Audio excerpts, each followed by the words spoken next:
గంటలు. ఈ 3 గంటలే మనము 3 గంటలని గంట చేసేస్తున్నాం. 3 గంటలని కొంతమంది గంటలు మనం చేస్తున్నారు, కొంతమంది 2 గంటలు. 3 గంటలు ఖచ్చితంగా దేవుడి మందిరంలో గడపలేకపోతున్నాం. ఎవరి దేవుడు ఎప్పుడు వస్తాడో తెలియదు. ఎవరి ముందుగా వచ్చే వారిని హాజరేసి నిలబెట్టకూడదు. తర్వాత పరిస్థితి ఏంటి? అదే మనం ఆలోచన చేసుకోవాలి. లేకపోతే నేను చాలాసార్లు చెప్తూ ఉన్నా, నేను చెప్పినట్టుగా నేను చెప్తున్నాను, మీరు వినినట్టుగా వింటున్నారు లేదనేది పైవాడికి తెలియాలి. అలాగే అమలు చేస్తున్నారా లేదనేది కూడా దేవునికి తెలియాలి. సరైన వాక్యంలోకి వెళ్దాం. మన ముందు గడిచిన వారం మన వాక్యాన్ని విన్నాం కాబట్టి ఆ వాక్యము ఎంతమంది ఉంటుంది? విశ్వాసానికి ప్రతిరూపం ఎవరు? కాలేబు. అంతకు ముందు వాక్యం గుర్తుందా?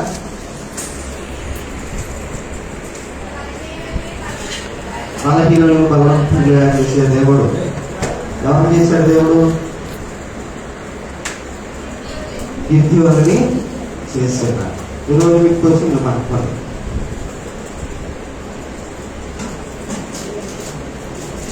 కాలేబు తండ్రి పేరేంటి? ఇప్పుడు చూసి చెప్తామా?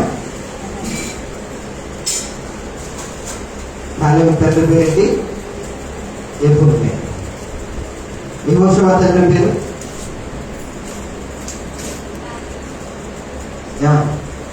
యెహోషువ తండ్రి పేరు. ఆ రోజు మీకు చెప్పలేదని నేను చెప్పాను. ఏం చెప్పానంటే వాక్యం చదవండి. ఏమండి? వాక్యం చదివితే కనుక యెహోషువ గ్రంథంలో 14, 15, 16 అధ్యాయాలు చదవండి. చదివితే మీకు ఇంకా అర్థం అవుతాయా చెప్పారు. ఎంతమంది చదివారు? చదివారా? చిన్నప్పుడు టీచర్ గారు బాబు హోంవర్క్ చేయమంటేనే చేయలేదు, మీరు చెప్తే మేము వింటామా? అంతే కదా రాజేష్, అంతేనా? అవసరమైతే 2 చేతులు అలా పట్టేసేవాళ్ళం, వాళ్ళు ఏదో 2 దెబ్బలు వేసేవారు, సరిపోయేది. ఈరోజు మీరు చెప్తే నేను చేస్తామా? అంతే కదా. నూను కుమారుడైన కాలేబు గోత్రం ఏంటి? యోధా గోత్రానికి సంబంధించినాడు కాలేబు. కాలేబు ముందుగా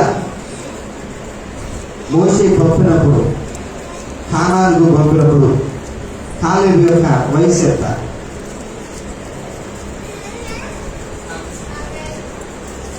కాలేబును మోషే కానానుకు పంపినప్పుడు కాలేబు యొక్క వయసు ఎంత?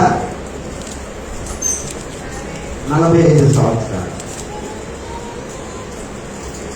కాలేబు స్వతంత్రించుకున్న ఆ యొక్క ప్రాంతం పేరేంటి? లేదా స్వాధీనపరుచుకున్న ప్రాంతం పేరు? కనాను దేశంలో ప్రాంతం ఇచ్చేదానికి ఆ ప్రాంతం పేరేంటి చెప్పాలి?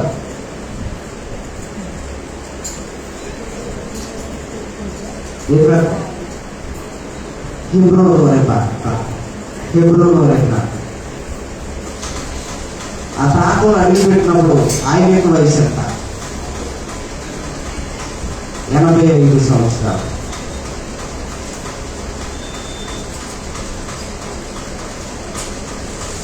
కాలేబు ఎవరితో యుద్ధం చేసి ఆ ప్రాంతాన్ని స్వాధీనం చేసుకున్నాడు? ఎవరితో? ఎవరు? అనేకుల అనాకీయులు. అనాకీయులు ఎలాంటి వారు? ఎత్తైన వారు, బలమైన వారు. ఎవరంటే వాళ్ళ యొక్క ఎత్తు ఎంతనా? 9 అడుగులు, 6 మూరల జాన, 9 అడుగుల 9 అంగుళాల పైనే వారు ఉండేవారు. వారితో యుద్ధము చేసి ఆ ప్రాంతాన్ని కాలేబు స్వాధీనం చేసుకున్నాడు. ఏమండి ఈరోజు మన యొక్క విశ్వాసం ఎలా ఉంది అనేది మనం పరిశీలన చేసుకోవాలి. వచ్చిన వారు వచ్చినట్లుగా ఇలా చెప్పుకుంటూ వెళ్తూ ఉన్నాను. మీరు చక్కగా నేను జోలపాట పాడుతున్నాను అనుకుంటున్నారేమో, లేదంటే ఈ మాట నాకు మీ దగ్గరికి వచ్చేటప్పటికి జోలపాటలో వినబడుతుందేమో, అలా కన్వర్ట్ అయిపోతుందా? ఈ మైక్లో బాగా వస్తుంది, ఆ బాక్సులు కానీ ఏమైనా కన్వర్ట్ అవుతుందా? అందుకే నిద్రపోతుందా? కేరళ అభ్యర్థి బాగుంటుంది. అమ్మ దీప చెప్పినట్టుగా ఏసీ కావాలంటే కనుక ఏసీ పెడితే కనుక పడుకుని వెళ్ళిపోవచ్చు. ఎంతసేపు అయినా చెప్పవచ్చు. కావాలా? ఏసీ కావాలండి, ఇంకా ఫుల్గా నిద్రపోవచ్చు. దేవుని స్తోత్రం. ఏసీ కావాలన్నారు. ఏమంటే వాక్యం వింటున్నామంటే అంట, విన్న వాక్యము విన్న మాటలు మనకి మన యొక్క జీవితానికి కన్వర్ట్ చేసుకోవాలి, అప్లై చేసుకోవాలి. అన్వయించుకుంటేనే కనుక ఆ వాక్యము మనలో కార్యసిద్ధి కలిగిస్తుంది. ఈ వాక్యము నన్ను బలపరుస్తుంది, ఈ వాక్యము నా జీవితానికి ఉపయోగపడుతుంది అనే రీతిలో మనం విని దాన్ని మరలా దాచుకుని ఏం చెప్పారు, అక్కడ వాక్యంలో ఏమి రాసింది అనేది మరలా ఒకసారి నెమరు వేసుకుంటే కనుక, అసలు నెమరు వేసుకోవాలంటే అసలు వినడానికే ఖాళీ లేదండి. వినడానికి వింటే నెమరు వేసుకుంటాం, తింటే నెమరు వేసుకుంటాం, అంతే కదా. తినకుండా ఏం నెమరు వేసుకుంటాం? ఏమండి మన జంతువులు చూస్తూ ఉంటాం. ఏమంటే గేదెలు కావాలి, ముందుగా దొరికినప్పుడు తినేసి తర్వాత ఖాళీ సమయాల్లో పడుకొని మళ్ళా లోపల తెచ్చుకుని బయటికి నెమరేసుకుని మరలా మిగుతుందట. ఏమన్నా అసలు మనం వింటున్నామా, తింటున్నామా, వాక్యాన్ని తింటున్నామా? లేదే. తింటే కనుక నెమరేసుకుంటాం. ఏం చెప్పారండి? వినటలా, ఏదో వచ్చి ఒక బొమ్మలాగా మనం కూర్చుంటున్నాం, మరలా మన పని అయిపోగానే వెళ్ళిపోతున్నాం. దయచేసి గమనించండి. ఎవరు ఇలాగ వస్తే ఏ ప్రయోజనము ఉండదు. ఎవరు ఇలాగ రావడం కన్నా ఇంటికాడ ఉంటే ఎదురు పని కూడా అవుతుంది. ఇప్పుడు మనకు సమయం లేదని సమయంతో పరిగెడుతున్నాం కనుక మరి వచ్చి మనం వచ్చినట్లుగా వచ్చి కూర్చొని వెళ్ళిపోవడం కన్నా ఇంటికాడ ఉండి ఏదైనా పని చేసుకోవడమే బెటర్. నేను అలా అంటున్నాను, మీరేమి బాధపడవద్దు. ఏమంటే వచ్చిన మనము కనీసం ఏం చెప్తున్నారు, ఎక్కువగా కూడా చెప్పట్లా. ఏమండి కొన్ని మందిరాలు ఉంటాయి, పొద్దున 9 గంటలు స్టార్ట్ అయ్యి మధ్యాహ్నం 3 గంటల వరకు జరుగుతూనే ఉంటాయి. ఏమండి మనం కూడా మరి అనేక స్థలాలకు వెళుతూ ఉన్నాం. ఆ స్థలాల్లో జరిగి 5-6 గంటల పైనే జరుగుతూ ఉంది. అయినా కూడా అక్కడ ఓపిక కూర్చుంటున్నాం. మన మందిరంలో ఓపిక కూర్చోలేకపోతున్నాం. ఏమిటి అంటే మందిరంలో సేవకుల మీద ఏమైనా ఇబ్బంది కావదా? అక్కడ సేవకుల మీద మక్కువ ఉంది, ఇక్కడ సేవకుల మీద మక్కువ లేదా? అక్కడ చెప్పే సేవకుడు బైబిల్ కాకుండా ఏదైనా చెప్తున్నాడా? ఇక్కడ సేవకుడు బైబిల్ కాకుండా ఏదైనా చెప్తున్నాడా? ఎవరు చెప్పినా వాక్యం. మరి ఆ పెద్ద సేవకులను చూసే విధానంలో మందిరంలో సేవకులు ఎందుకు చూడలేకపోతున్నారు? ఏదైనా వాక్యమే కదా. వాక్యం కాకుండా ఏదైనా బయట మాటలు వస్తే కనుక పాస్టర్ గారు మీరు ఎలా చెప్తున్నారు అని లేచి అడగవచ్చు. లేదా వాక్యం ఎలాగో మీరు ఇలా మాట్లాడుతున్నారని అడగవచ్చు. ఎందుకంటే వాక్యము ప్రతి ఒక్కరి చేతుల్లో మన చేతుల్లో ఉంది. ఉన్నప్పుడు ప్రతి వాక్యం అలాగున ఉందా లేదనేది మనము పరిశీలన చేసుకోవాలి. ఏమన్నా అర్థమయ్యే రీతిలోనే చెప్పడానికి ప్రయత్నం చేస్తున్నాం. అయినా కూడా మనం వినలేకపోతున్నామేమో. ఒకసారి దేవుడి దగ్గరికి వెళ్ళిన తర్వాత, ఎత్తబడిన తర్వాత మీ పాస్టర్ గారు ఏం చెప్పారమ్మా, ఏం విన్నారు, ఇంతకాలం మీరు ఏం విన్నారంటే ఏదో ఆయన చెప్పుకున్నాడండి, మేము పడుకున్నామండి. సరిపోతుందా? ఎవరి శరీరానికి ఆహారం ఎలా తింటున్నామో మన ఆత్మీయ ఆహారాన్ని కూడా మనం గుర్తించాలి కదా. మనం ఆలోచన చేయండి. ఆ చిన్నపిల్లల వైపు అటు ఇటు వాళ్ళు ఆడతారు. ఏమంటే వాళ్ళ వయసు కాబట్టి వాళ్ళు ఆడుతూ ఉంటారు. వాళ్ళు చూస్తూ ఉంటే ఆ మాటలు మనల్ని దాటి వెళ్ళిపోతాయి. దాటి వెళ్ళిపోయిన తర్వాత మనం ఏమీ చేయలేము. ఈ మాట ఈ రోజు వెలువడిందంటే రేపు పొద్దున ఆ మాట మనం వింటామో లేదో తెలియదు. కాబట్టి ఈ జీవము కలిగిన సత్య వాక్కులను మనం వినడానికి మన చెవులను ఆ మాటల వైపు మనము ఎవరైతే చెబుతూ ఉన్నారో ఆ సేవకుల వైపు మన యొక్క మోహం ఉన్నట్లయితే కనుక ఖచ్చితంగా మన యొక్క ఆ మాటలు వింటారు. కాబట్టి మాస్టర్ బోర్డు మీద చెప్తున్నప్పుడు మన దృష్టి అంతా కూడా ఎక్కడ ఉండాలి? బోర్డు మీద ఉండాలి. బోర్డు మీద కాకుండా పక్కబోర్డు పెన్సిల్ లేదంటే పెన్ను తీసుకోవడం అటు ఇటు తిరిగా అనుకోండి, వాళ్ళు ఏం చెప్తున్నారు అనేది అర్థం కాదు. అందుకే చాలా మందికి ఆ లెక్కలను భయపడుతూ ఉంటారు. ఎందుకంటే ఈ సార్ చెప్పేటప్పుడు ఎప్పుడు కూడా ఆ బోర్డు మీదే దృష్టి ఉన్నవాడికి లెక్కలాంటి భయం ఉండదు. అలా కాకుండా అటు ఇటు చూసి వాడేం చేస్తున్నాడు, వీడేం చేస్తున్నాడు, ఆమె ఏం చేస్తుంది, ఈమెం చేస్తుంది, వాళ్ళతో మాట్లాడదాం, ఆయన అడిగిరిగే కదా, మన పని మనం చేసుకుందాం, మన వాళ్ళకి లెక్కలంటే భయం. అలాగే వాక్యం అన్నా కూడా అంతే. సేవకుడు ఏం చెప్తున్నాడో, సేవకుడు నోటి నుంచి ఏం వస్తుందో అది మనము జాగ్రత్తగా వినగలిగే వారంగా ఉంటే కనుక మనం ఏది అడిగినా కూడా గుర్తుంటుంది. గుర్తుందా? బయట మాట ఎన్నో మనం గుర్తెట్టుకుంటాం. ఏమంటే ఎందుకు గుర్తెట్టుకుంటాం? బయట మాటలు గుర్తుపెట్టుకుంటాం. దేవుడి మాటలు ఎందుకు గుర్తుపెట్టుకోమంటే అక్కడ చాలా ఆసక్తితో వెళ్తాం. ఫలానా వాళ్ళు అలాగా అని చెప్పారంటే చచ్చిపోయేదాకా ఆ మాట మన యొక్క మైండ్లో ఉండిపోదా? తరతరాలు గడిచిపోయినా కూడా ఆ మాట సంవత్సరాలు తరబడి మన జీవితంలో ఎంత ఆసక్తిగా ఉన్న మాటలన్నీ కూడా మన మైండ్లో అలాగే తిరుగుతూ ఉంటాయి. మన మైండ్ ఏం చిన్నది కాదు.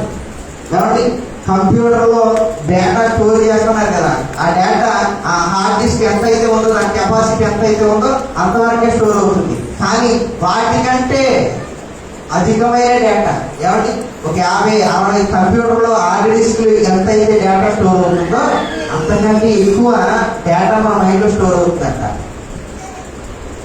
ఏమంటే కంప్యూటర్ సృష్టించినోడు ఎవరైనా మానవుడే కదా. కానీ మాకు గుర్తుండదండి. ఎందుకు గుర్తుండదంటే ఆసక్తితో వినకపోవడం వల్లనే గుర్తుండదు. కాబట్టి దేవుని మాటల వైపు మనము ఆసక్తి కలిగి వినాలి. దేవుని స్తోత్రం. హల్లెలూయా, హల్లెలూయా. ఈరోజు దేవుని చేత ఉపయోగింపబడిన నాయకుడు మన యొక్క అంశం. దేవుని చేత ఉపయోగింపబడిన నాయకుడు ఎవరు? అది మన యొక్క క్వశ్చన్. మన యొక్క అంశం ఏంటంటే దేవుని చేత ఉపయోగింపబడిన నాయకుడు.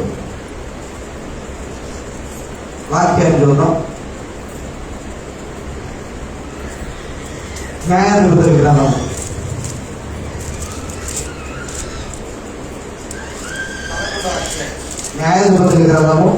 11వ అధ్యాయం. గిలాదు వాడైన యెఫ్తా పరాక్రమం గల బలాఢ్యుడు,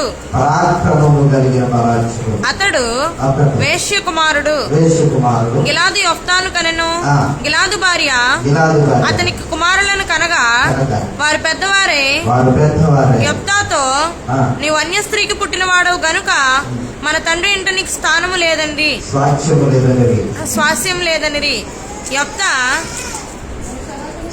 తన సహోదరుల యొద్ద నుండి పారిపోయి టోబు దేశంలో నివసింపగా అల్లరి జనము యెఫ్తా యొద్దకు వచ్చి అతనితో కూడా సంచరించుండెను. దేవుని చేత ఉపయోగింపబడిన నాయకుడు ఎవరండి? మనకు అర్థమైందా? ఎవరు? యెఫ్తా. విన్నారా? చాలాసార్లు యెఫ్తా గురించి ఉన్నారు కదా. దేవుని చేత ఉపయోగింపబడిన నాయకుడు యెఫ్తా. ఈ యెఫ్తా గిలాదు వాడు, గిలాదు యొక్క కుమారుడు. అయితే అక్కడ ఒక చిన్న ప్రాబ్లం ఏంటంటే గిలాదుకు పుట్టినవాడే కానీ వేశ్య యొక్క కుమారుడు. ఎవరికి? గిలాదుకి తర్వాత తన యొక్క భార్యకు మరలా కుమారులు కలిగి ఉన్నారు. ఆ కుమారులు పెద్దవాళ్ళు అయిపోయినప్పుడు ఈ యొక్క యెఫ్తాను చూసి హేళనగా మాట్లాడారు. తేలగా మాట్లాడి మరి మానసికంగా టార్చర్ చేయడం మొదలెట్టారు. ఏమని టార్చర్ చేస్తూ ఉన్నారు, లేదంటే ఏమని ఆయనను దూషిస్తూ ఉన్నారు, ద్వేషిస్తూ ఉన్నారు అని మనం ఆలోచన చేసినట్లయితే ఆ యువతతో అంటున్నారు, నువ్వు అన్య స్త్రీకి పుట్టినవాడు కనుక మన తండ్రి ఆస్తిలో నీకు భాగం లేదు. మన తండ్రి ఆస్తిలో నీకు భాగం లేదు. నువ్వు అన్య స్త్రీకి పుట్టినవాడు కాబట్టి నీకు పదే పదే మాట ఆ మాటే అంటూ ఉండడం చేత విసుగు చెందిపోయాడు. యొక్క విసుగు చెంది అక్కడి నుంచి వెళ్ళిపోయాడు. తోబు దేశంలో నివసిస్తూ ఉన్నాడు. అందరి జనము ఆయనతో కూడా నివాసము చేస్తూ ఉన్నాడు. ఈ యొక్క తిరస్కరింపబడిన వాడు ఎవరి చేత? కుటుంబీకుల చేత తిరస్కరింపబడిన వాడు. తిరస్కరింపబడిన వాడు యొక్క తిరస్కరింపబడిన వాడిని దేవుడు నాయకునిగా ఎన్నుకున్నాడు. కాబట్టి మొదటి పాయింట్ ఏంటంటే తిరస్కరింపబడిన వాడు ఎవరు? యొక్క. కానీ దేవుడి చేత ఎన్నుకోబడ్డాడు. ఎవరు? చాలాసార్లు అనేక మందిని మనం చూస్తూ ఉంటాం. భౌతికంగా మరి లోకంలో విషయాలు కూడా మనం ఆలోచన చేసినట్లయితే చాలా మంది నన్ను ఇంటి నుంచి గెంటి వేశారండి. ఆ రోజు వాళ్ళు గెంటి వేయడం వల్ల ఈరోజు నేను బయట చదువుకుని అనాథాశ్రమంలో పెరిగి ఈరోజు ఇంత గొప్పగా ఎదిగాను అని చాలా మంది చూస్తూ ఉంటాం. ఎవరికి తిరస్కరింపబడ్డారని, ఇంట్లో నుంచి గెంటి వేశారని దిగులు పడవలసిన పర్లేదు. ఎందుకంటే నువ్వు యథార్థంగా ఉంటే కనుక దేవుడు నిన్ను ఎవరు విడిచినా, తండ్రి విడిచినా, తల్లి విడిచినా, బంధువులు విడిచినా మనల్ని విడిచిపెట్టే దేవుడు కాదు. ఆయన మనం ఎన్నుకున్నాడంటే, మనల్ని ఏర్పాటు చేసుకున్నాడంటే ఆయన మనల్ని ఉన్నత స్థితిలోనే ఉంచుతాడు. మొదటి కష్టాలు అనుభవించవలసిన వారమైన ఆ కష్టాలు దాటిన తర్వాత దేవుడు మనల్ని ఉన్నతమైన స్థితిలోనికి తీసుకువెళ్తూ ఉంటాడు. మనకి బైబిల్ గ్రంథంలోనే మరి అనేక ఉదాహరణలు మనకు కనబడుతూ ఉంటాయి. ఏమండి?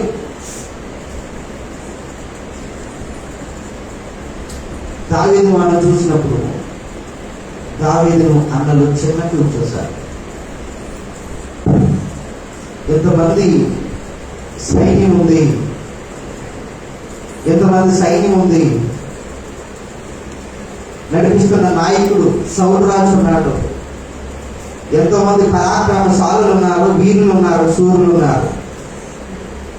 వీళ్ళెవరికి సాధ్యం కానిది, వీళ్ళెవరు కూడా ఆ యొక్క ఫిలిస్తీని ఓడించడానికి ముందుకెళ్ళలేనిది.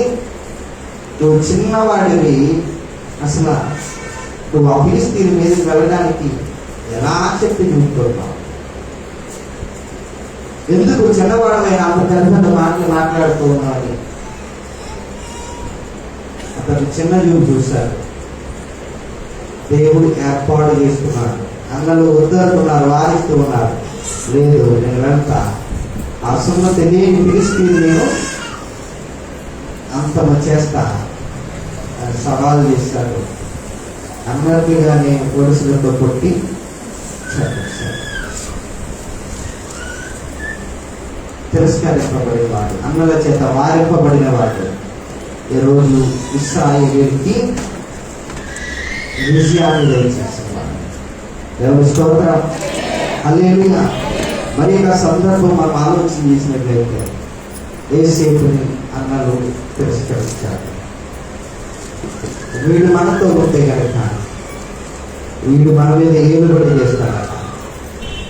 వీడు మనతో ఉంటే తల్లిదండ్రులు కూడా వీడికి నమస్కారం చేసే రోజులు వస్తాయట. వీడి కలలు కంటున్నాడట. వీడి కలలు నిజము కాకముందే వీడిని మన నుంచి దూరం చేసేయాలి అంటున్నారు. నీళ్ళలోని గోతులు, నీళ్ళలు లేని గోతులో పడేశారు.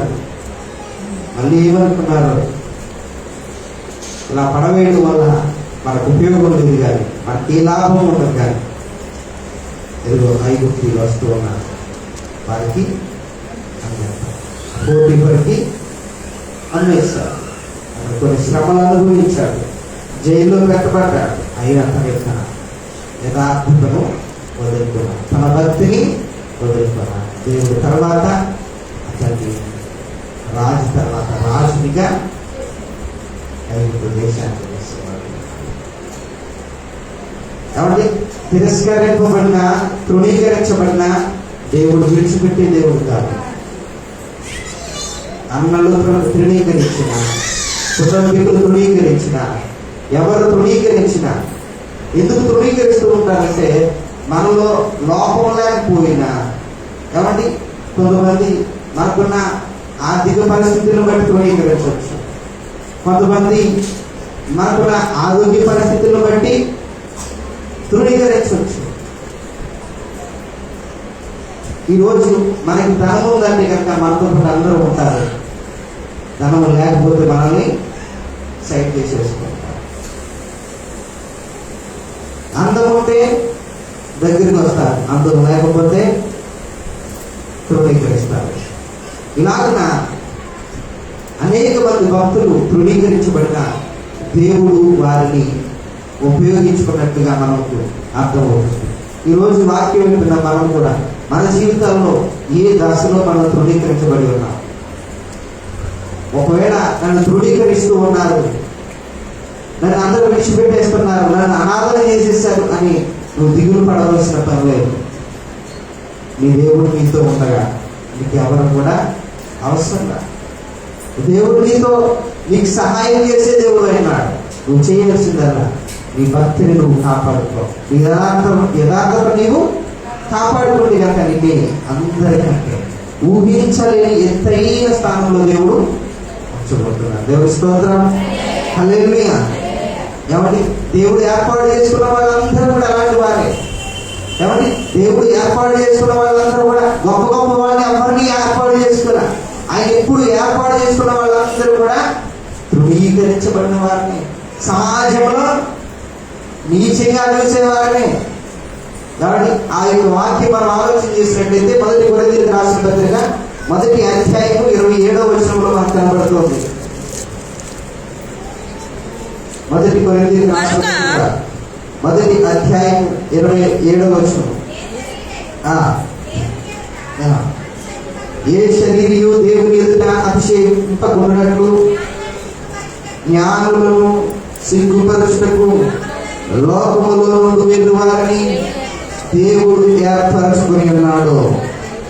బలవంతులైన వారిని సిగ్గుపరచుటకు లోకములో బలహీనులైన వారిని దేవుడు ఏర్పరచుకొని ఉన్నాడు.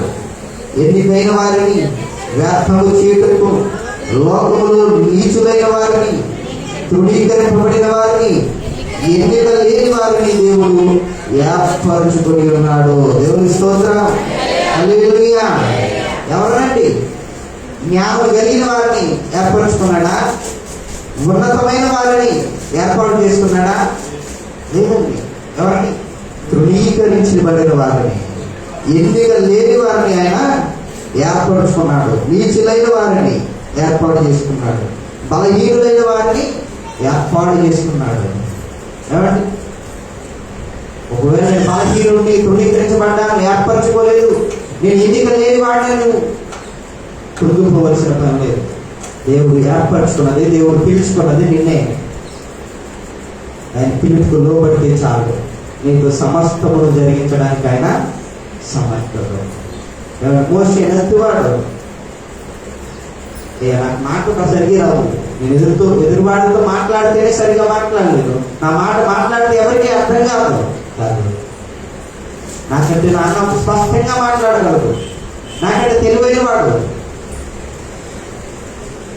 అతన్ని ఏర్పాటు చేసుకోయ్యా, నేను రాని కాదు, నువ్వే కావాలి.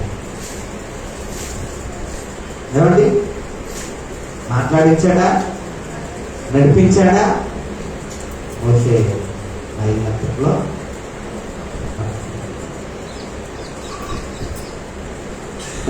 ఇంటికి లేని వారికి దేవుడు ఏర్పాటు చేసుకుంటాడు. ఈ యొక్క కూడా తృణీకరించబడ్డాడు, కానీ దేవుని చేత ఏర్పరచుకున్నాడు. రెండవ విషయం మనం ఆలోచన చేసినట్లయితే ఈ యొక్క భాగంలోనే ఈ యొక్క గురించి మనం చూసినట్లయితే న్యాయాధిపతుల గ్రంథంలో 11వ అధ్యాయం 4వ వచనం నుంచి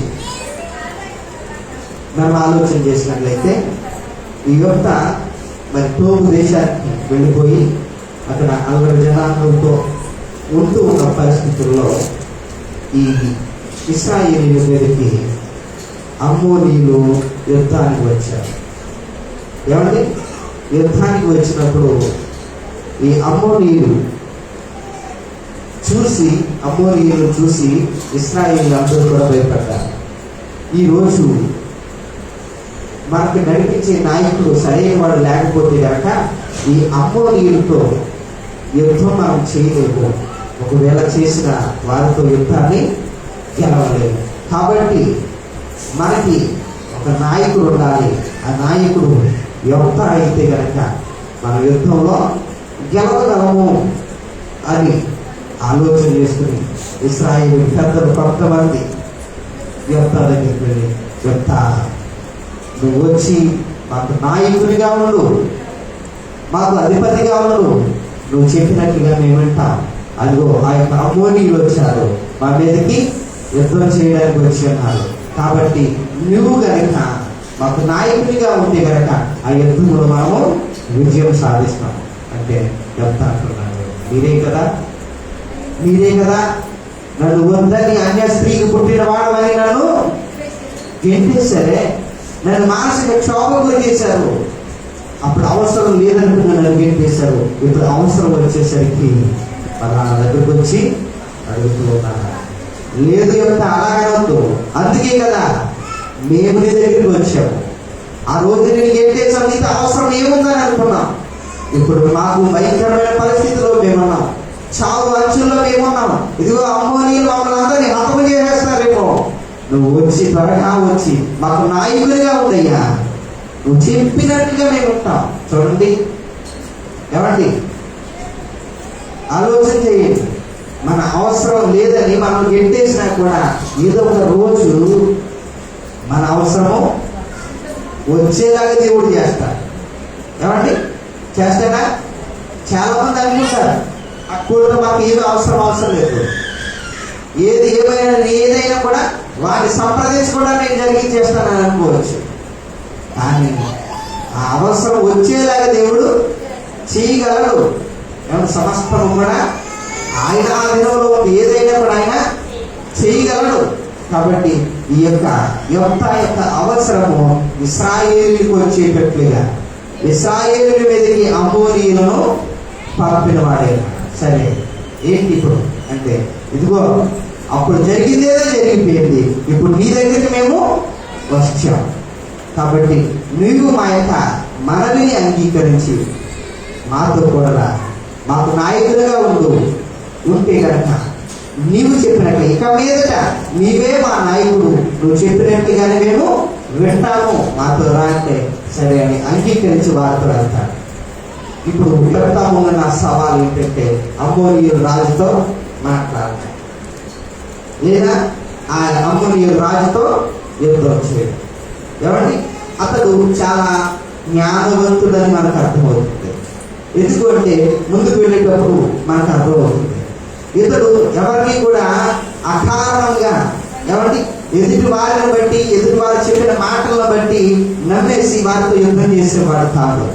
ఏమండి ముందుగా సఖ్యత సమాధానంతోనే ఆ ఇద్దరు కూడా సమాధాన పరచాలి అని ఆ రాజు దగ్గరికి దూతలను పంపాడు. ఎవరి దగ్గరికి?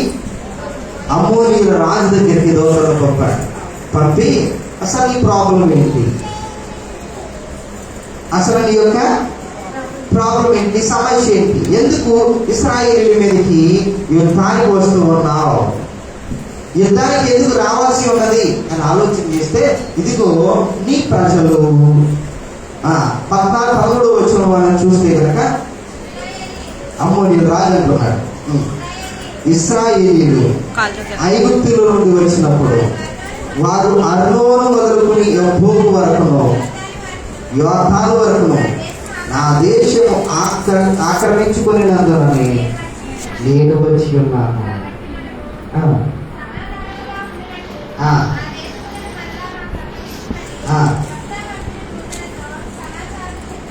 సరిపోతుందండి.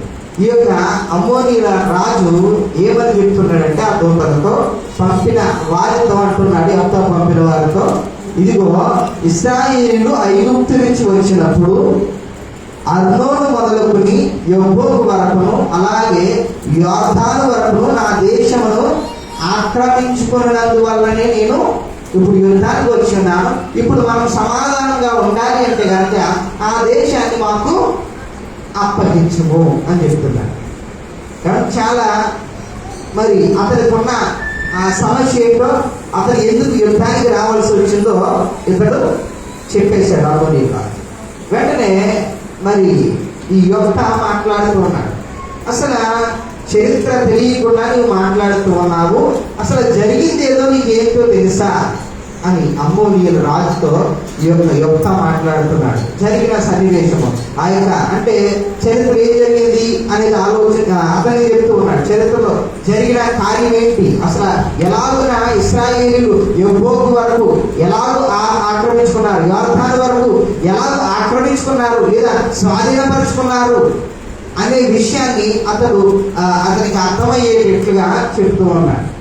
అసలు జరిగింది ఏంటంటే మరి ఇశ్రాయేలీయులు ఆ యొక్క ఎర్ర సముద్రం దాటి వచ్చినప్పుడు వారికి అడ్డొచ్చింది ఏంటంటే చూద్దాం 15వ వచనంలో,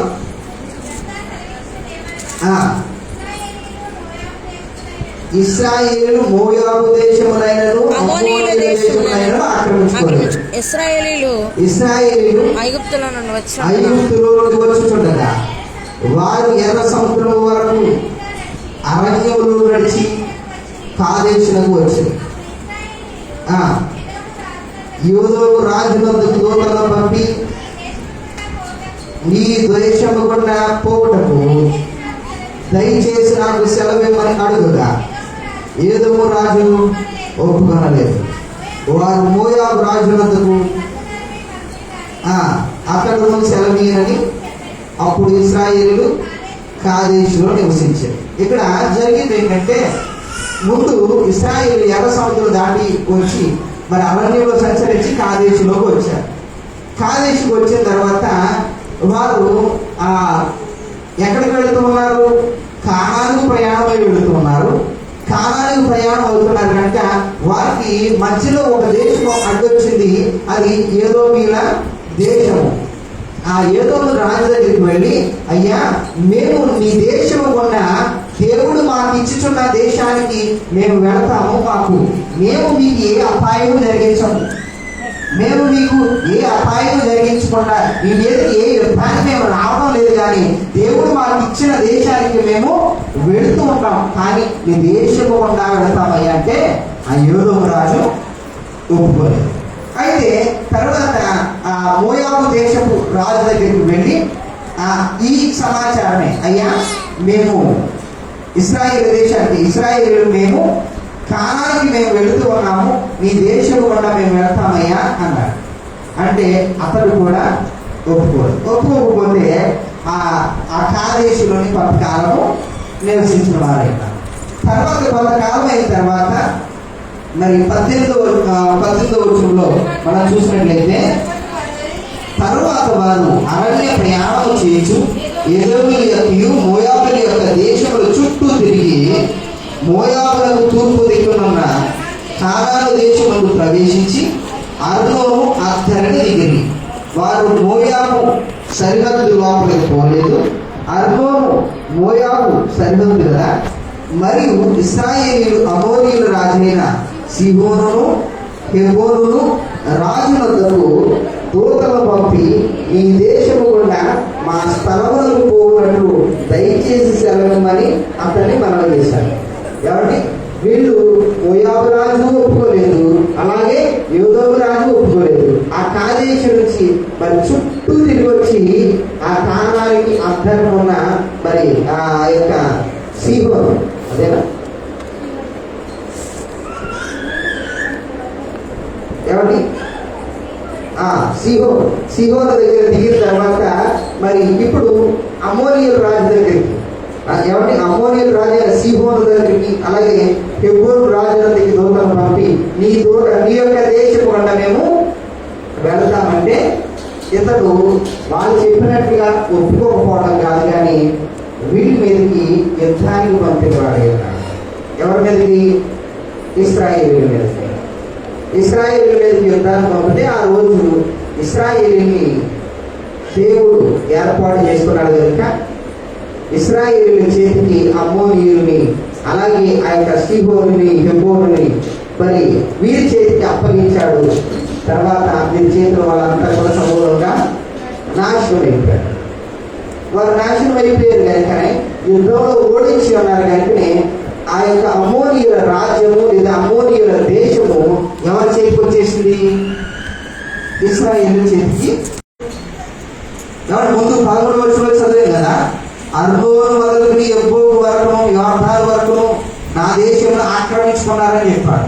ఆక్రమించుకున్నారా? గెలిచారా?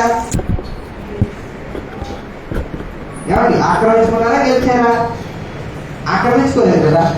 ఏమండి అకారణంగా అమోనీయుల రాజు ఇశ్రాయేలు మీదకి దండెత్తి యుద్ధానికి వచ్చినప్పుడు ఆ యుద్ధంలో ఇశ్రాయేలు విజయం సాధించారు కనుకనే మరి వారి యొక్క రాజ్యం అంతా కూడా ఇశ్రాయేలు చేతికి వచ్చేసింది. అంతే కదా. ఇప్పుడు చచ్చిపోతే ఎవరికి అవుతుంది? ఎవరైతే గెలిచారు ఆమె కదా. అలాగే రాజ్యం కూడా అంతే. రాజ్యము ఓడిపోయినప్పుడు గెలిచిన వాడికి రాజ్యం వెళుతుంది. ఇక్కడ అమోనీయుల రాజ్యం అన్నాడు, మాది ఆక్రమించుకున్నారు అని చెప్పాడు. కానీ ఆక్రమించుకోలేదు. చరిత్రలో జరిగింది ఏంటంటే వీళ్ళు అకారణంగా యుద్ధానికి వచ్చి ఉన్నారు కనుక ఆ యుద్ధంలో మేము విజయం సాధించాం కనుక ఆ దేశాన్ని మేము స్వాధీనం చేసుకున్నాం. మేము ఎవరి మీదకైనా యుద్ధానికి వెళ్తే ఆ యుద్ధంలో విజయం వస్తే ఆ దేశము మా దగ్గరని మరి అప్పుడు చెప్తున్నాడు. అప్పుడు మనం చూసినట్లయితే 23వ వచనంలో మనం చూసినట్టు 22వ వచనంలో యొబ్బోగు వరకు అరణ్యము మొదలుకుంది యోర్దాను వరకు అమోరీల ప్రాంతములన్నింటినీ స్వాధీనపరుచుకుంది. కాబట్టి ఇశ్రాయేలు దేవుడైన యెహోవా అమోరీలను తన జనుల ఎదుట నిలవకుండా తోలివేసిన తర్వాత నీవు దానిని స్వతంత్రించుకుందువా? స్వాధీనపరచుకున్నకు కెమోషను నీ దేవత నీకు ఇచ్చిన దాన్ని అనుభవించుతున్నావు కనుక కదా. మా దేవుడైన యెహోవా మా ఎదుట నుండి ఎవరిని తోలివేయను వారి స్వాచ్ఛను మేము స్వాధీనపరచుకున్నాము. మోయాబు రాజైన సిప్పూరు కుమారుడు బాలాకు కంటే నీకు ఎంత మాత్రము అధికుడు కాదు కదా. అతడు ఇశ్రాయేలీయులతో ఎప్పుడైనా కలహించినా ఎప్పుడైనా వారితో యుద్ధం చేసినా ఇశ్రాయేలు హెబ్రోనులోను దాని ఊరిలోను అరోయేరులోను దాని ఊరిలోను అర్నోను తీరమ పట్టణములన్నిటిలోను 300 సంవత్సరం నుంచి నివసించుతుండగా ఆ కాలమున నీ వేళ వాటిని పట్టుకోలేదు. ఇప్పుడు వాళ్ళు వచ్చి 300 సంవత్సరాలు పైగా నివసిస్తూ ఉన్నప్పుడు మరి ఇప్పుడు నీవు వచ్చి ఆ దేశము మాదని నువ్వు ఎలా చెప్తూ ఉన్నావు? ఇప్పుడు వరకు నువ్వేం చేశావు? వారేమో జయించి అది స్వాధీనం చేసుకుంటే ఇప్పుడు నువ్వు నాదని ఆక్రమించుకున్నారని ఎలా చెప్తూ ఉన్నావు? నీకంటే గొప్పవారైన రాజులే ఇశ్రాయేలీయుల మీదకి వెళ్ళడానికి జరుగుతూ ఉన్నప్పుడు వారికంటే నువ్వు గొప్పవాడువా అంటున్నాడు. సరే ఏమైనా నేను తగ్గరంటే తగ్గరంటున్నాను. ఎవరు? అమోనీయుల రాజు యుద్ధమే కావాలి. సరే యుద్ధానికి సిద్ధమైతే మేము కూడా యుద్ధానికి సిద్ధమే అని చెప్తారు. తర్వాత అక్కడ చూసినట్లయితే కనుక తర్వాత యుద్ధానికి సిద్ధమే అని చెప్పినప్పుడు 29వ వచనంలో మనం చూసినట్లయితే యెహోవా ఆత్మయొక్త మీదకి రాగా అతడు గిలాదులోను మనష్షెలో సంచరించు గిలాదు మిస్పేలో సంచరించి గిలాదు మిస్పేనుడు అమ్మోనీయుల యొద్దకు సాగెను. అప్పుడు యెహోవాకు కొట్టుకున్నాడు, ఎట్లా నీవు నా చేతికి అమ్మోనీయులు నిశ్చయంగా అప్పగించలేడునా? నేను అమ్మోనీయుల యొద్ద నుండి క్షేమంగా తిరిగి వచ్చినప్పుడు నన్ను ఎదుర్కొనేందుకు నా ఇంటి ద్వారం నుండి బయలుదేరి వచ్చినదేదో అది యెహోవాకు ప్రతిష్ఠితమగును, మరియు దహన బలిగా దాన్ని అర్పించు. దేవుని స్తోత్రం. హల్లెలూయా. ఇతడు యువతలో ఉన్న లక్ష్యం ఏంటంటే ఒక మంచి నాయకుడు, అలాగే జ్ఞానం కలిగిన వాడు, విశ్వాసం కలిగిన వాడు. ఎవరికి చెప్తారు అయితే ఆ యొక్క నాయకత్వం అనేది విశ్వాసంతోనూ జ్ఞానంతోనూ ముడిపడి ఉంటుంది. ఒక నాయకుడికి జ్ఞానం కావాలి. జ్ఞానం దేనికి అంటే కనుక ఒక సమస్యను ఏ విధంగా పరిష్కరించాలి అనే దానికి దేవుడు మరి మోషేకి జ్ఞానం ఇచ్చాడు. అంతమంది ఐగుప్తులో నుంచి ఇశ్రాయేలు నడిపించడానికి ఉపయోగించుకున్నాడు. సొలొమోనుకి ఏదైనా కావాలేమో అడుగని దేవుడు అంటే, బ్రహ్మా ఇంతమందిని నేను నడిపించడానికి నా యొక్క జ్ఞానం అయితే సరిపోదు, కానీ నీ జ్ఞానం కావాలన్నాడు. ఏమండి, ఎవరు ఇచ్చారు? ఏమిచ్చారు? రాత్రి మరి సొలొమోను కంటే ముందు కానీ తర్వాత కానీ అతని వంటి జ్ఞానవంతులు ఎవరు కూడా లేరు. ఏమంటే అంతటి జ్ఞానం, ఒక నాయకుడైన వారికి జ్ఞానము కావాలి. ఈ యువతకి అంతటి జ్ఞానము.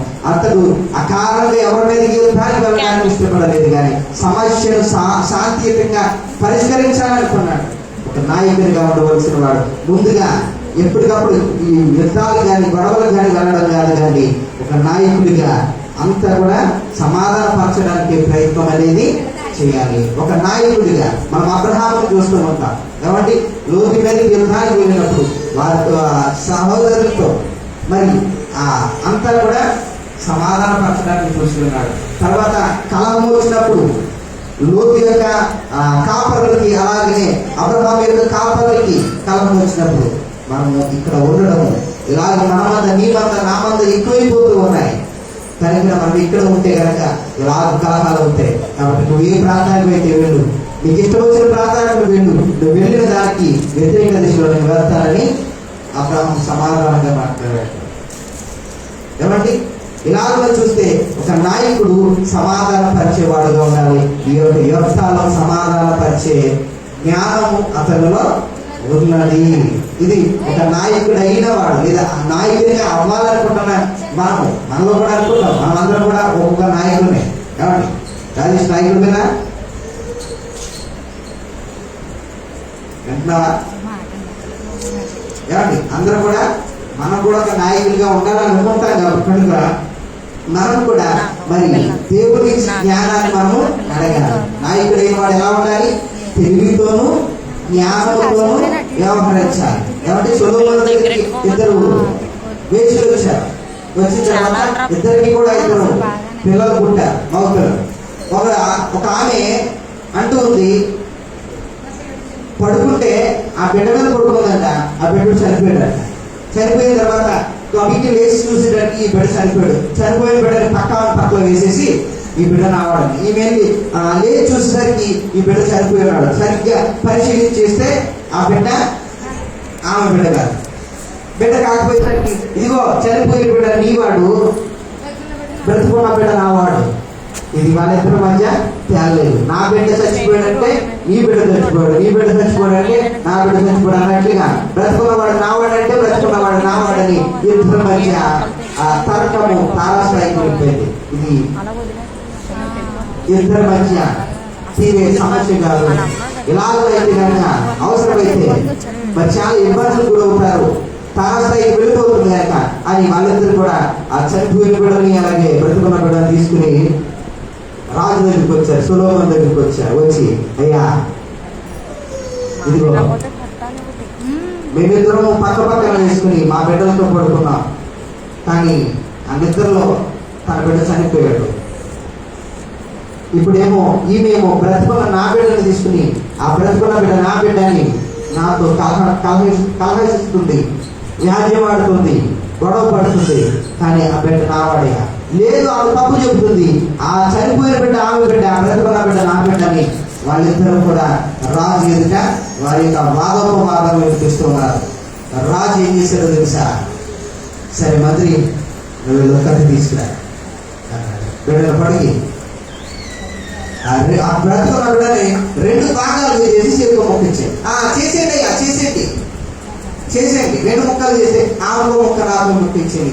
చచ్చిపోయిన బిడ్డ తల్లి అంటుంది, బ్రతుకున్న బిడ్డ తల్లి అంటుంది, వద్దయ్యా నా బిడ్డ ఎక్కడున్నా బ్రతుకుండాలి, ఆమెకి ఏం చేయండి, నా బిడ్డను చంపొద్దు అని. అప్పుడు నిజమైన తల్లి ఎవరో తెలుసుకుని ఆ బిడ్డను తన తల్లికి అప్పగించాడు. ఏమండి, జ్ఞానముతో పాటు ఎక్కువగా ఆలోచించే విధానం ఒక నాయకుడికి ఉండాలి. ఏమండి, ఎక్కడి నుంచి వస్తుంది తెలివి, జ్ఞానం ఎక్కడి నుంచి వస్తుంది? యెహోవా జ్ఞానం ఇచ్చేవాడు, తెలివి వివేచన ఆయన నోటి నుండి వచ్చాము. మనం ఆలోచించేయాలి, ఒక నాయకుడికి ఏముండాలి? జ్ఞానం ఉండాలి, తెలివితో సమాధానపరిచే గుణం ఉండాలి. మరి పూర్వపరాలు తెలుసుకుని మాట్లాడాలి. ఒకరి వాదనలు వింటే కనుక ఎప్పుడు కూడా న్యాయము తీరదు. 2 వాదనలు కూడా విని ఖచ్చితంగా న్యాయం తెచ్చాలి. ఈ విషయంలో మనకి సొలొమోను మనకి మాదిరిగా ఉన్నాడు. ఎవరు ఎంత గొప్ప నాయకులు అయినప్పటికీ యొక్క ఒక విషయంలో తప్పు చేస్తారు. దేవుని దగ్గర ఒక తీర్మానం చేసుకుంటున్నాడు, అయ్యా నేను అమ్మోనీయుల దేశం మీద యుద్ధానికి వెళుతున్నాడు, అయ్యా యుద్ధానికి వెళుతూ ఉన్నాను. యుద్ధం నుంచి మరలా నా ఇంటికి వచ్చేటప్పుడు నా ఇంటి నుండి ఏదైతే నాకు ఎదురుగా వస్తుందో దానిని నేను మీకు అర్పణగా యెహోవాకు ప్రతిష్ఠితంగా నేను చేస్తానయ్యా, మరియు దానిని దహనబలిగా ఇస్తానయ్యా అని చెప్పాడు. యుద్ధంలో వెళ్ళాడు, యుద్ధం చేయించాడు, ఇంటికి వచ్చేసాడు. వచ్చి చూడగా నాన్నా అని తన యొక్క కుమార్తె ఎదురుగా వచ్చేస్తాడు. ఎదురుగా వస్తూ యుద్ధంలో జయించాలన్న సంతోషం అతనిలో లేదు. నా కుమారి నన్ను ఎంత క్షోభకుడు చేశావు, ఏంటి నాన్న నేను తీర్మానం చేసుకున్నామా? దేవుని దగ్గర నేను తీర్మానం చేసుకున్నాను, ఏదైతే నాకు ఎదురు వస్తుందో దానిని నేను దేవునికి ప్రతిష్ఠితంగా అర్పణగా నేను చెల్లిస్తానని తీర్మానం చేసుకున్నాను.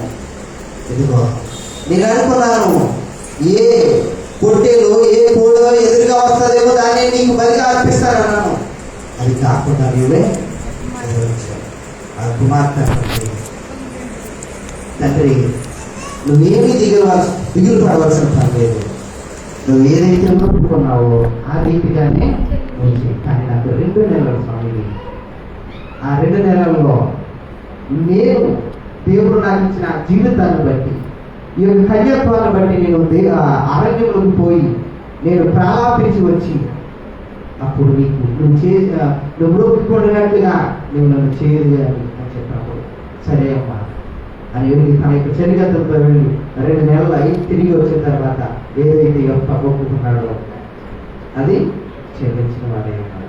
ఇక్కడ మనం ఆలోచన చేయవలసింది, దేవుడి దగ్గర ఏది పడితే అది నోటికి వచ్చినట్లుగా మొక్కుబడి చేయకూడదు.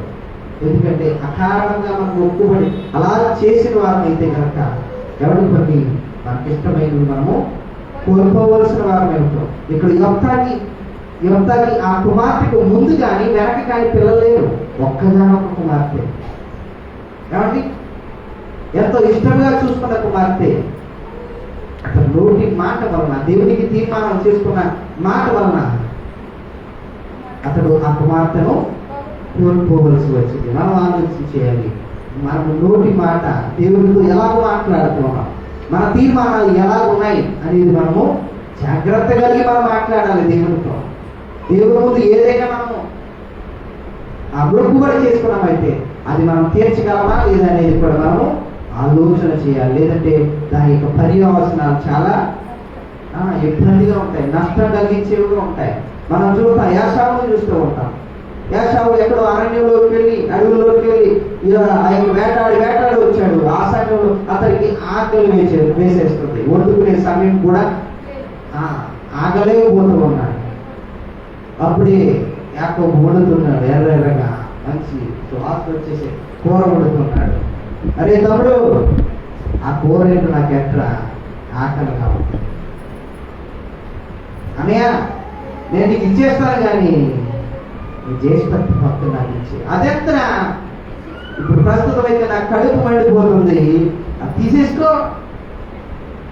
అది తీసేసుకో, కానీ నాకు ఆకలి వేసేస్తుందిరా. ఆ యొక్క గొప్పని ఆ యొక్క వంట ఏంటో నాకు పెట్టే అన్నట్టు ఒక మాట చేస్తూ భక్తులు కోల్పోయారు. ఏమండి, మనం ఆలోచించేయాలి మన మాట ఎలా ఉండాలి. అవునంటే అవును, కాదంటే కాదుగా ఉండాలి. ఎవరి అననీయ సత్యరా మాట ఎలా ఉంది? రాత్రి కాలంలో విన్నాం. ఏమండి, దేవునికి అర్పించేద్దాం అనుకున్నారు, భక్తుల పాదాల చెంత పెట్టేద్దాం అనుకున్నారు వారి యొక్క ఆస్తిని అవి. కానీ ఆస్తి వారు అనుకున్న దానికంటే ఎక్కువ వచ్చింటుంది. కొంత దాచుకుందాము, కొంతేమో దేవునికి ఇద్దాం అనుకున్నారు. అసలు వారు అనుకున్నది ఏంటి? మొత్తానికి దాన్ని నమ్మి మొత్తానికి ఇద్దాం అనుకున్నారు. కొంత దాచుకున్న కారణం చేత దేవుడి యొక్క దూత ప్రవక్త చదువుతూ ఉన్నాడు. ఎందుకే అమ్మారా అన్నయ్య? అవును, ఎందుకే అమ్మా. మారు మాట్లాడుకుంటే ఉన్న చోట కోరబడి చనిపోయాడు. అతను పాతి పెట్టి వచ్చిన తర్వాత సబీరా, అమ్మా ఇంతేనా, ఎందుకేనా మీరు అనేది పొలాన్ని? అవును, ఎందుకే అమ్మా. అప్పటికి కూడా ఆమెకి తన యొక్క భర్త చనిపోయినా కూడా ఆమె యొక్క మనసులో ఇంకా అదే అబద్ధం అనేది పాతుకుపోయింది. ఇంటికి అన్నట్టు ఆమె కూడా చనిపోయింది. కాబట్టి మాట దేవుని ముందు చాలా జాగ్రత్తగా మాట్లాడాలి. దేవుని ముందు మనం జాగ్రత్తగా మాట్లాడితే కనుక, ఏమండి, వాళ్ళిద్దరు దేవుని ముందు జాగ్రత్తగా మాట్లాడలేదు కనుకనే వాళ్ళ యొక్క ప్రాణాలు వారు కోల్పోయారు. ఏశావు జాగ్రత్తగా మాట్లాడలేదు కనుకనే, అజాగ్రత్తగా మాట్లాడిన కారణం చేతనే జ్యేష్ఠత్వపు హక్కును కోల్పోయాడు. యొక్త దేవుని ముందు మరి తన యొక్క మనసుకి ఏదైతే వచ్చిందో ఆ మనసుకు వచ్చినట్టుగా మాట్లాడేశాడు. తన యొక్క కుమార్తెను, ఒక్కగానొక్క కుమార్తెను అతడు పోగొట్టుకున్నాడు. యొక్త బలము కలిగిన నాయకుడే, తృణీకరించబడిన వాడే, దేవుని చేత ఎన్నుకోబడిన వాడే, ఎవరి జ్ఞానం కలిగిన నాయకుడే, ప్రతి ఒక్కరిని సమాధాన పరచాలి అని అనుకున్నవాడే. కానీ ఈ విషయంలో అతని యొక్క ఏమంటే అతని నుంచి మనము నేర్చుకోవలసిన పాఠం ఏంటంటే, ఒకటి, తృణీకరించబడ్డామని మనం కృంగిపోకూడదు. తృణీకరించబడిన వారిని కూడా దేవుడు లేవనెత్తుతాడు, ఉపయోగించుకుంటాడు. ఆయన ఉపయోగించుకుంటే కనుక నిన్ను ఎవరైతే తృణీకరించారో వారికి అందరంత ఎత్తులో దేవుడు మనల్ని ఉంచుతాడు. ఏమండి, ఇంకొకటి, నాయకుడైన వారికి జ్ఞానంతోనూ తెలివితోనూ ఒక సమస్యను పరిష్కరించే జ్ఞానం అనేది ఉండాలి. అది జ్ఞానము ఎవరిలో ఉంది? సొలొమోనులో ఉంది, మోషేలో ఉంది, అలాగే యొఫ్తాలో ఉంది. మూడవదిగా, దేవునితో తీర్మానం చేసుకునేటప్పుడు దేవుని తీర్మానం ఎలా చేసుకోవాలి? చాలా జాగ్రత్తగా మనము చేయాలి. లేదు అంటే కనుక మనం కోల్పోవలసింది, మన మాట వల్ల అనేకమైనవి, మనకిష్టమైనవి, మనకిష్టమైన వారిని, మన అవసరమైన మన జీవితాలను కూడా కోల్పోవలసి వస్తుంది. దేవుడు ఈ మాటలు మన ఇంట్లో ఫలింప చేద్దాం. మరి ఈ సమయంలో